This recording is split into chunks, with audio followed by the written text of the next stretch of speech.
கர்த்தருடைய பரிசுத்த நாமம் மகிமைப்படுவதாக. இந்த நாள் இந்த காலவேளையிலே கர்த்தர் நம்மை அவருக்கு பலப்படுத்தும்படியே நமக்கு தருகிற வார்த்தை ஏசாயா தீர்க்கதரிசன புஸ்தகம் அதனுடைய 54வது அதிகாரம் அதனுடைய 15வது வசனம். இதோ உனக்கு விரோதமாய் கூட்டம் கூடினால் அது என்னாலே கூடுகிற கூட்டம் அல்ல. எவர்கள் உனக்கு விரோதமாய் கூடுகிறார்களோ அவர்கள் உன் பட்சத்தில் வருவார்கள். கர்த்தருடைய பரிசுத்த நாமம் மகிமைப்படுவதாக. இந்த வசனத்தை கொண்டுதான் தேவ தரிசனங்களாக நம்மை இன்று அவர்கள் பலப்படுத்துகிறார். இந்த வசனம் ஒரு காரியத்தை தேவ பிள்ளைகளாக நமக்கு தெளிவாய் காண்பிக்கிறது. அதுதான் தேவ பிள்ளைகளுக்கு விரோதமாய் கூட்டம் கூடுவார்கள்.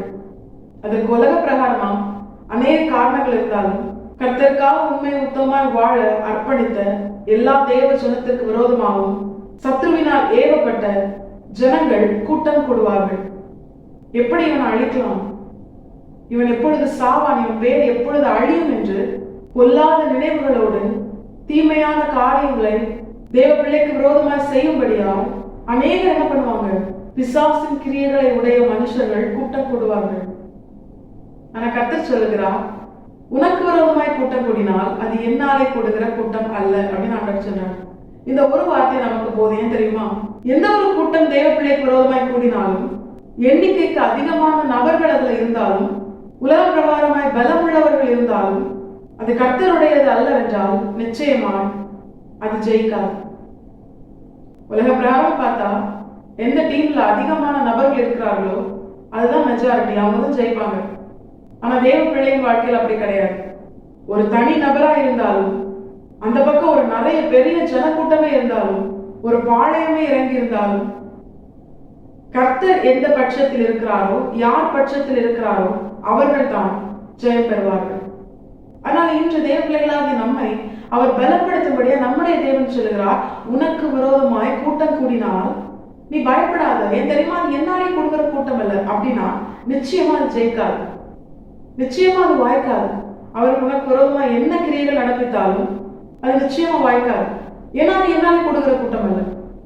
அதோடு கூட கர்த்தர் இன்னொரு வார்த்தையும் சொல்லுகிறார், எவர்கள் உனக்கு விரோதமாய் கூடுகிறார்களோ அவர்கள் உன் பட்சத்தில் வருவார்கள். இன்னைக்கு யார் யாரெல்லாம் உனக்கு விரோதமா இருக்கிறாங்களோ, உன்னை அழிக்கணும்னு நினைக்கிறாங்களோ, தேவ திட்டத்தை விட்டு உன்னை வழிவிலக செய்ய வேண்டும் என்று அநேக துன்மார்க்க கிரியைகள் நடப்பிக்கிறார்களோ அவர்கள் எல்லாரும் உன் பட்சத்தில் வருவார்கள். உனக்கு அனுகூலமாய், உனக்கு நன்மையாய் அவர்களை உன் பட்சத்தில் நான் வர வைப்பேன் என்று கர்த்தர் சொல்லுகிறார்.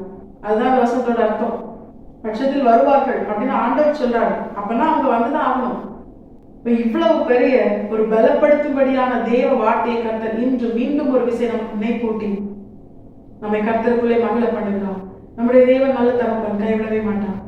தேவ பிள்ளை சோர்ந்து இருப்பதே, ஐயோ எனக்கு விரோதமா இவ்வளவு பேர் கூடுறாங்களே, எனக்கு விரோதமா இப்படிலாம் பண்றாங்களே, அநியாயமா பேசுறாங்களே, பொய்யா பேசுறாங்களே, நான் அவர்களுக்கு விரோதமா எந்த தீங்கும் செய்யாதிருக்க எனக்கு விரோதமா தீங்கான காரியங்களை சதி சற்பனையான கிரியைகளை நடப்பிக்கிறார்களே என்று சொல்லி தேவ பிள்ளை தேவ சமூகத்தில் சோர்ந்து முடங்கி போயிருப்பதை கர்த்தர் விரும்பாமல் கர்த்தர் இன்று இந்த வார்த்தையை நம்மோடு கூட பேசி அவர் நம்மை பலப்படுத்துகிறார்.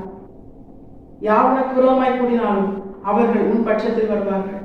அது எவ்வளவு பெரிய ஜனக்கூட்டமா இருந்தாலும், பலம் உள்ளவர்கள் அதிலே இருந்தாலும், எல்லாவற்றையும் ஆளுகை செய்கிற சர்வ வல்லமையுள்ள தேவன் நம்மை பார்த்து சொல்லுகிறார், அது என்னால் கூடின கூட்டம் அல்ல, அதனால அது ஜெயிக்காது. அவர்கள் உன் பட்சத்தில் வரும்படியா நான் செய்வேன் என்று கர்த்தர் சொல்லுகிறார். அப்படின்னா என்ன அர்த்தம்? உன்கிட்ட பலம் இல்லாம இருந்தாலும், பணம் இல்லாம இருந்தாலும், எதுவுமே இல்லாம இருந்தாலும் உன் கூட நான் இருக்கிறதுனால ஒன்ன நான் ஜெயிக்க வைத்து எல்லாவற்றையும் ஜெயித்த சர்வ வல்லமையுள்ள தேவனாகிய நான் என்னுடைய ஜெயத்திற்கு பங்குள்ளவராய் உன்னை மாற்றி அவர்களை உன் பட்சத்தில் வர செய்வேன் என்று கர்த்தர் சொல்லுகிறார். தேவர்களாக நாம் இதை உணர்ந்தவர்களால் தேவன் தந்த இந்த வார்த்தையின் மேல் நம்முடைய இருதயம் நம்பிக்கை வைத்து இதை பற்றி கொண்டு கர்த்தரை சார்ந்திருப்போம். இன்னொரு காரியத்தையும் தேவர்களாகி நாம் அதற்கு முக்கியத்துவம் கொடுக்கணும். அதுதான் கர்த்தர் நம் பட்சத்தில் இருக்கத்தக்கதாக நம்முடைய வாழ்க்கை இருக்கும். கர்த்தர் சொல்லுகிறார், உனக்கு விரோதமாய் கூட்டம் கூடினாலும் அது என்னாலே கொடுக்கிற கூட்டம் அல்ல. அப்படின்னா உனக்கு விரோதமா இருக்கிறவங்க சைடு நான் இல்லை அப்படின்னு ஆண்டவர் சொல்றாருன்னா ஆண்டவர் என்ன சொல்றாரு தெரியுமா, நான் உன் பட்சத்துல இருக்கிறேன் அப்படின்னு ஆண்டவர் சொல்றாரு. தேவன் நமக்கு நினைப்பூட்டுகிறார்.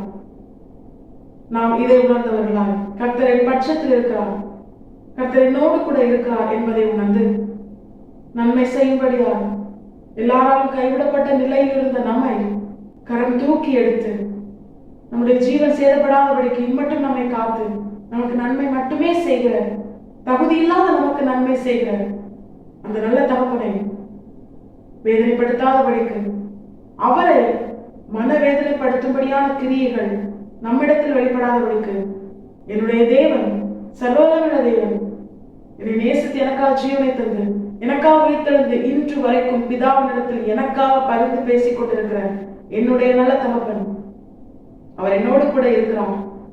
அவருக்கு விரோதமாய் எந்த கிரியைகளும் நான் நடப்பிக்க மாட்டேன். அப்படி தேவனுக்கு பிரியமாய் வாழ்கிறதுனால எந்த பிரச்சனை வந்தாலும், எது என்னுடைய கரத்தை விட்டு போனாலும், பொய்யாய் குற்றம் சாட்டப்பட்டாலும் அதை சந்தோஷமா ஏற்றுக்கொண்டு கர்த்தருடைய பலனாக அவரை பற்றி கொண்டு வாழ்வேன் என்று சொல்லி நாம் நம்மை முழுமையாய் அர்ப்பணிக்கும் பொழுது, யார் நமக்கு விரோதமாய் எழும்பி செயல்பட்டாலும், கூட்டம் கூடினாலும், ஒரு பாளையமே இறங்கினாலும், நாம் இந்த வசனத்தின் மேல் நம்பிக்கை வைத்து என்னோடு கூட இருக்கிற கர்த்தர் ஜெயித்தவர், சகலத்தையும் ஜெயித்தவர். அதனால எனக்கு விரோதமாய் எழும்பி கூட்டம் கொடுக்கிறவர்கள் வெட்கி தோற்று போய் அவர்கள் தங்களுடைய தவறுகளை உணர்ந்து ஒரு நாள் என் பட்சத்தில் வரும்படியால் கர்த்தர் கிருபை செய்வார் என்கிற அந்த விசுவாசத்தோடு தேவர்களாகி நாம் ஒவ்வொரு நிமிடமும் கர்த்தருக்குள்ளே களி கூர்ந்து மகள நாம் நம்மை முழுமையாக கர்த்தரை பாதத்தில் அர்ப்பணிப்போம். நிச்சயமாய் நம்முடைய தேவன் நம்மோடு கூட இருந்து நமக்கு நன்மை செய்து நம்மை உயர்த்தி நம்மிலே நம்முடைய தேவன் மகிமைப்படுவது அதிக நிச்சயம். தேவர்களாக நாம் இதை உணர்ந்தவர்களால் இந்த வசனத்திற்கு கீழ்ப்படிந்து வாழ நாம் நம்மை முழுமையாக கர்த்தரை பாதத்தில் அர்ப்பணிப்போம். கர்த்தர் இந்த வசனத்தை கேட்டு நம் அனைவரையும் ஆசீர்வதித்து வழிநடத்துவாராக. கர்த்தரை பரிசுத்த நாம் மட்டுமே மகிமைப்படுவதாக. மரணாதா இயேசு வருகிறார். ஆயத்தமும் ஆயத்தப்படுத்துவோம். ஆமென். பலன் ஒன்றுமில்லை என்று நான் அறிவேன், அவர் பலன் இன்றும் குறையவில்லை.